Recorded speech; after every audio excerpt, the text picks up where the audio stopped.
आप सबको जय मसीह की। सुबह के समय हम एक वचन अध्ययन करेंगे जो फिलिपियों की पत्री चौथे अध्याय के 13वें वचन से है। जो मुझे सामर्थ देता है उसमें मैं सब कुछ कर सकता हूँ। पेंसिल्वेनिया महाविश्वविद्यालय के मनोवैज्ञानिक मार्टिन सिलिगमैन ने मेटलाइफ इंश्योरेंस कंपनी को एक सुझाव दिया। कंपनी को नए कार्यकर्ताओं को अपने कंपनी में जोड़ना था। मार्टिन ने उनसे कहा कि जो सकारात्मक तरीके से सवालों का जवाब देते हैं और जो ऑप्टिमिस्टिक टेस्ट को पास करते हैं उन लोगों को अपनी कंपनी में जगह दीजिए, भले ही उन्होंने प्रतिभाओं को दर्शाने वाले एटीट्यूड टेस्ट को पास न किया हो। जिन लोगों ने अपनी प्रतिभाओं के टेस्ट में कम अंक लिए और अपने सकारात्मक सोच की वजह से अच्छे जवाबों को दिए और अच्छे अंक लिए, उन लोगों की वजह से उस कंपनी को 21% ज्यादा मुनाफा हुआ।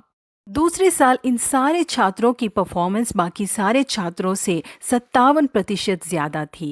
नकारात्मक सोच रखने वाले छात्रों को यदि नौकरी नहीं मिलती है तो उन्हें लगता है कि मैं एक हारा हुआ व्यक्ति हूं और मेरी वजह से इस कंपनी का कोई लाभ नहीं हो सकता। लेकिन सकारात्मक सोच रखने वाले विद्यार्थी ये सोचेंगे कि शायद इस बार मैंने सही तरीके का इस्तेमाल नहीं किया, या तो फिर आज ग्राहक का मूड बिल्कुल अच्छा नहीं था करके वो अपने आप को ही दिलासा देते हैं। वो लोग हमेशा ऐसे सोचते हैं कि परिस्थिति ही इस हार का कारण है, मैं इस हार का कारण नहीं हूँ। यही वजह है कि अपने विश्वास को खोए बिना दूसरे फोन कॉल को करने के लिए हिम्मत उन्हें मिलती है। जी हाँ प्रिय परमेश्वर के लोगों, जब जीत की इच्छा हमारे अंदर होगी तभी हम जीत को हासिल कर पाएंगे। खुद के जीवन में जो परेशानियां आई थी वो बिल्कुल भी कम नहीं थी, लेकिन उन्होंने हमेशा सकारात्मक शब्दों का इस्तेमाल करके अपने जीवन में जीत को हासिल किया।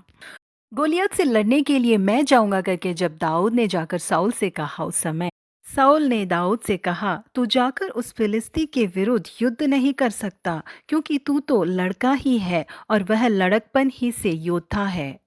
अपने बारे में इस तरह की हार की बातों को दाऊद ने अपने मन से नहीं लगाया, बल्कि उसके बदले जब वो भेड़ चराता था वो सींगों और भालू को कैसे मार डालता था करके उसने साउल को बताया।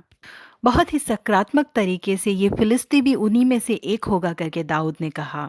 इसीलिए रणभूमि में जाकर गोलियात को एक ही पत्थर से उन्होंने मार गिराया। जी हाँ प्रिय परमेश्वर के लोगों, हम भी अपने जीवन में हमेशा हार के बारे में ही सोचे बिना जीत के बारे में सोचेंगे तो हम निश्चय ही जीत पाएंगे।